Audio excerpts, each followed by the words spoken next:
This is Gary Atensi with CNTV, and today we're in Louisville, Colorado. I'm here with Forces of Nature Design. Since the turn of the century in the year 2000, she has been helping you live in harmony with the natural world.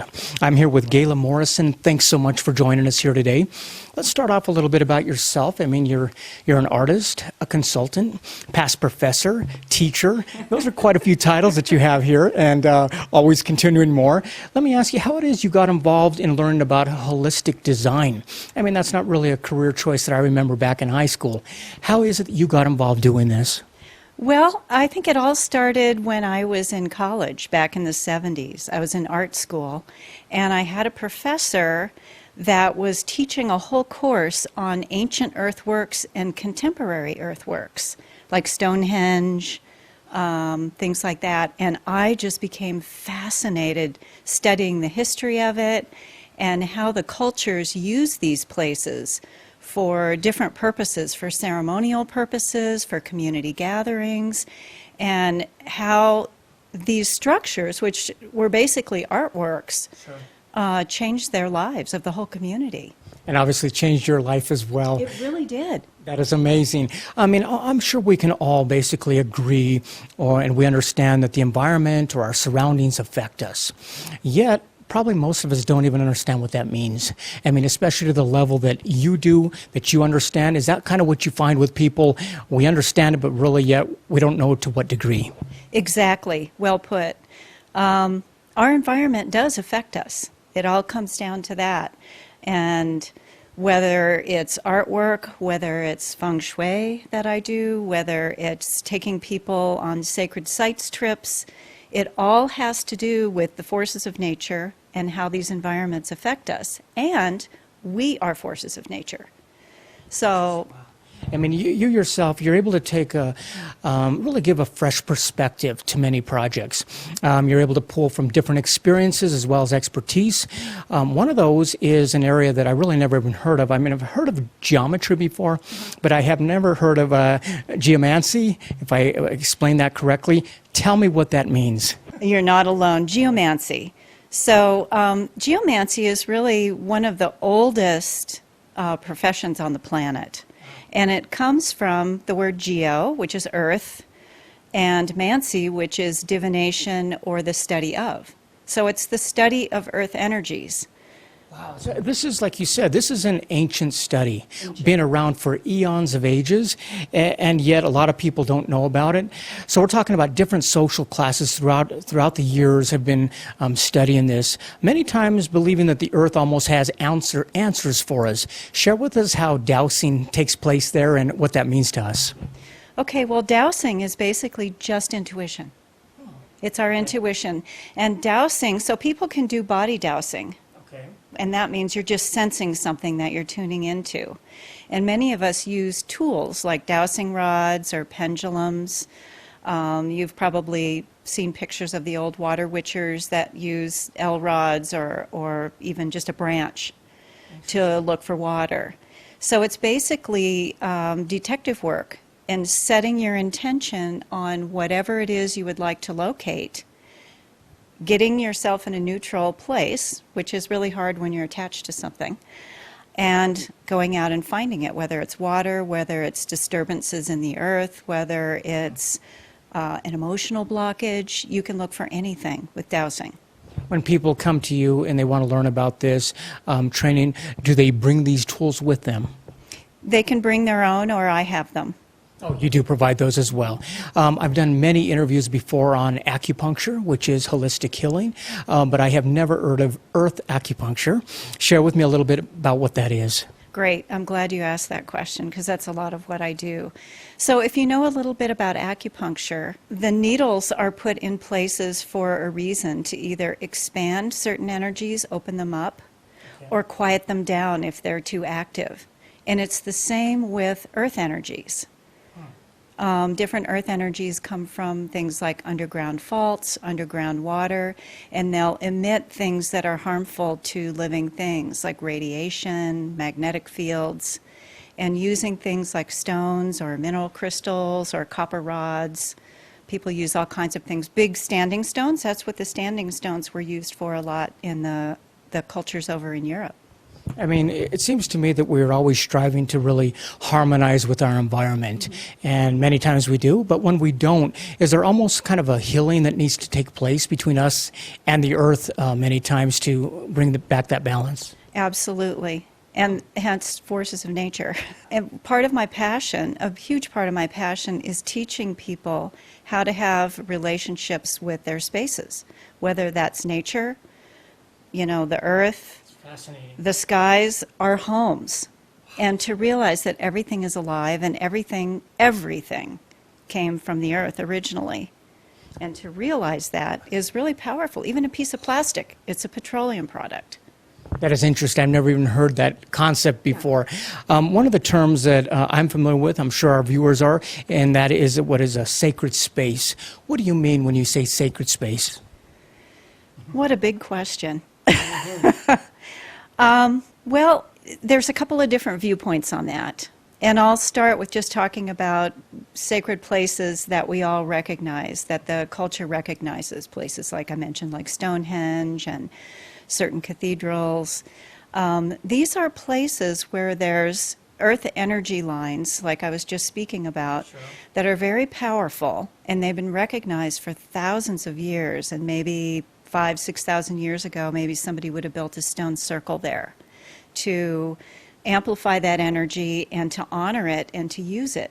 So it's a combination of different earth energies and the human honoring of it over thousands and thousands of years, and having a relationship with that. And it helps us recognize the sacred in us, to hang out in these places. That is amazing. It is amazing. Not only that, but I imagine the energy that we give to a certain area, it kind of strengthens that as well. I would imagine some of these more well-known places, you yourself, be it a design of a residential, a commercial area, small office, large home, we're talking about a certain balance that takes place. Share with us, if you will, the 5 natural principles that kind of guide you as you do something like this. You may be speaking of the 5 elements, Yes. which is a real, basis for acupuncture, for Fung Shui, for any That's what I was wondering. traditional Chinese medicine.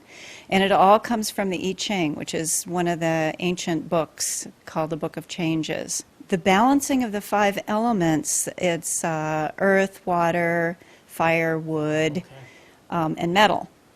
And it's not necessarily the actual element itself, like a piece of wood or a piece of metal. It's how energy behaves in a space, or how energy behaves in our bodies.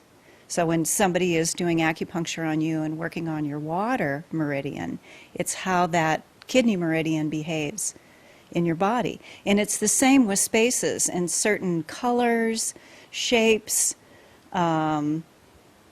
the way that architecture is configured, the way the landscape is, it all comes back to one of the 5 elements. So Feng Shui is basically Chinese geomancy, and it works with the 5 elements.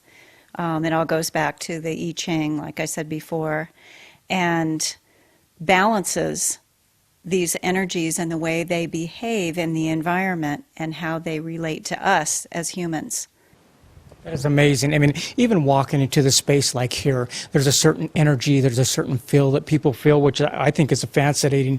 One of the areas of expertise that you do is being able to take an existing space and really change it, cleanse it, transform it, revitalize it, a place that you call a clear. What does that mean exactly? So just like us human beings, when we have certain experiences in our life or trauma, it stays there until we release it. And it's really the same with spaces. And this is part of what I try to teach people, that they're alive and that they will hold certain imprints. For example, if you've ever walked into some place where there's been a big fight, some kind of altercation or some really heavy thing had just happened, you can feel it. Even if you didn't witness it, you can feel it. Well, those things stay until they're released and cleared with intention. Gary, I really consider myself an agent of change. I help people change their lives. and transform, whether that's even just changing the artwork in their house, taking them to sacred sites, clearing their properties. That's my passion, is helping people change. That is amazing. I mean, like you say, people walk in rooms so you can cut the tension, you can feel the tension. I mean, many times we're talking about the space itself, not just the people that were there. That is amazing. One of the things, obviously, the environments have a healthy environment, have healthy fields for us. Many times we create unhealthy fields, like that of electromagnetic fields. How are you able to help in that area as well? Well, I have a meter called a Gauss meter, which I can go into different environments and office buildings and detect whether or not there's electromagnetic interferences causing health problems. Sometimes it's as simple as having an electrician come and check for a leak, plugging the leak. Sometimes it's a matter of moving your computer just even 7 inches further away from you, because the field goes down really quickly in a short amount of space. So it can be really simple.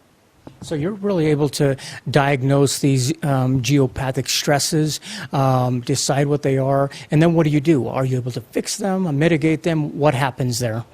Yes, oftentimes you can remediate them.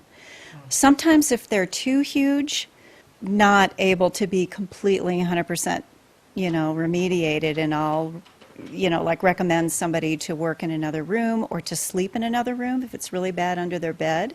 The bedroom is the most important because we spend most of our time there, and we're in a really open, relaxed space when we're in dream state.